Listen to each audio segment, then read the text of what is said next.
Et là-dessus, on va passer à une grande annonce qui est faite aujourd'hui de la part du gouvernement du Québec. Québec va aller de l'avant avec les demandes anticipées pour de l'aide médicale à mourir.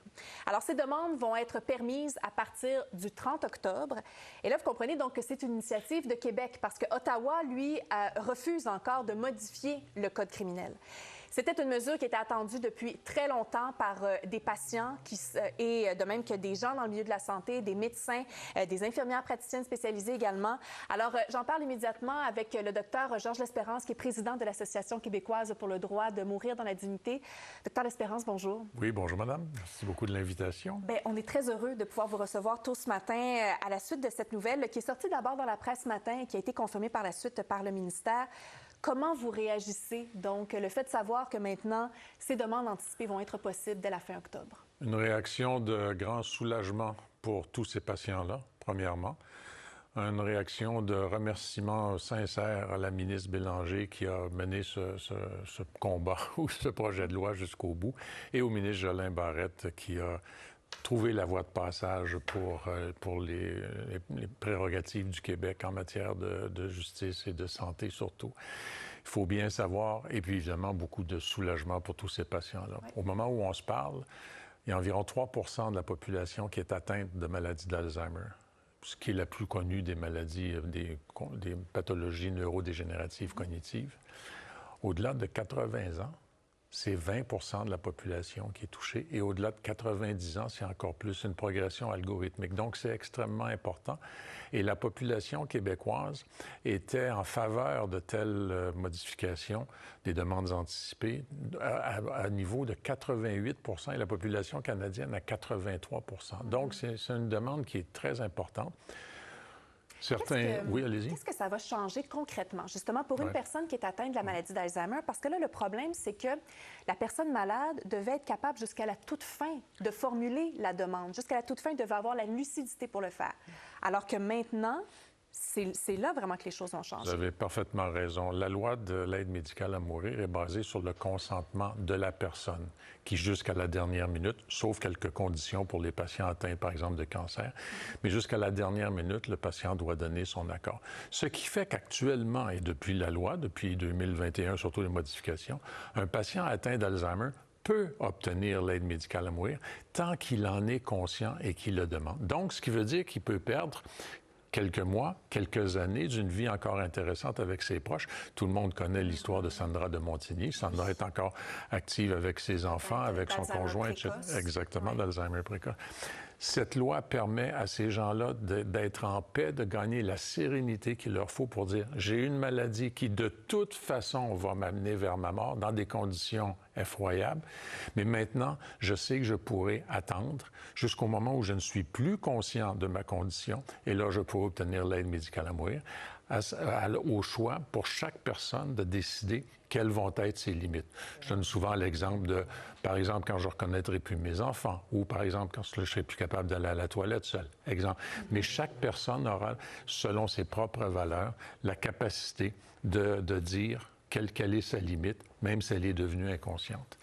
Le troisième avantage, évidemment, de cette loi-là, c'est pour nous, prestataires, médecins et infirmières praticiennes spécialisées.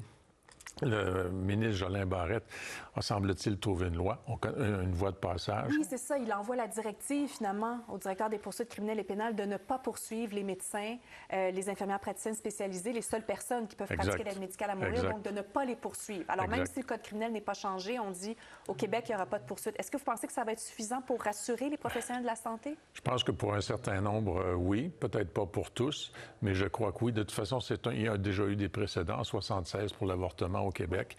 Il y a eu un petit peu, à quelque part, le précédent de la loi d'aide médicale à mourir au Québec en 2014, parce que le code criminel n'était absolument pas modifié à ce moment-là. Ça a pris 2 ans de plus. Exactement, 2 ans de plus. Vous connaissez très bien votre dossier. Bravo.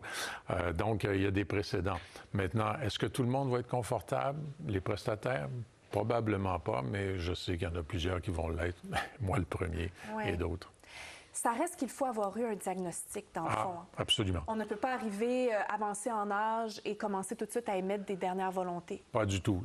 Encore une fois, la loi sur l'aide médicale à mourir repose sur le consentement de la personne et sur un diagnostic. Souvent, on a des gens qui vont nous dire « Ouais, mais j'aimerais ça, demander l'aide médicale à mourir au cas où je deviendrais Alzheimer. » Non, non.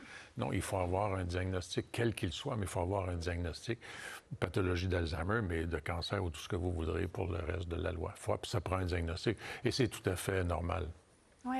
Est-ce que vous savez qui va s'assurer justement que les critères sont remplis? Je veux dire, par là, l'exemple que vous donniez, une personne Alzheimer qui dirait le jour où je ne reconnais plus mes enfants, je veux pouvoir partir.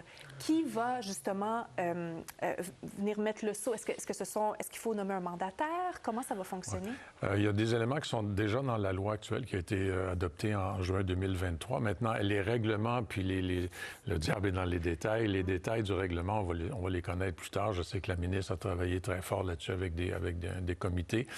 Maintenant, ce que l'on sait actuellement, selon la loi qui a été adoptée, c'est qu'il va y avoir un tiers de confiance, quelqu'un de votre famille ou un ami, un proche en qui vous avez confiance et qui est plus jeune que vous et qui va être votre mandataire en quelque sorte et qui va dire, bon, ben, arrivé à cet état, là, mon parent est arrivé à l'étape où il ne voulait plus aller plus loin. Et là, cette personne-là, ce tiers de confiance, va avertir l'équipe traitante que mon proche est rendu à l'étape où il ne voulait plus aller plus loin.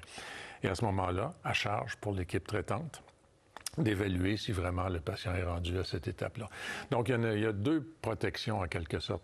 Il y a le tiers, et puis il y a par la suite l'équipe traitante. Et ça enlève aussi le fardeau des épaules de l'un et de l'autre. Ça ne sera pas au tiers de dire, bon, ben là, maintenant, c'est à vous de décider, c'est l'heure pour l'aide médicale à mourir.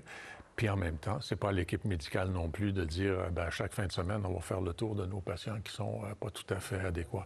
Donc, c'est vraiment un partage des charges et moi, ça me paraît extrêmement satisfaisant comme règle.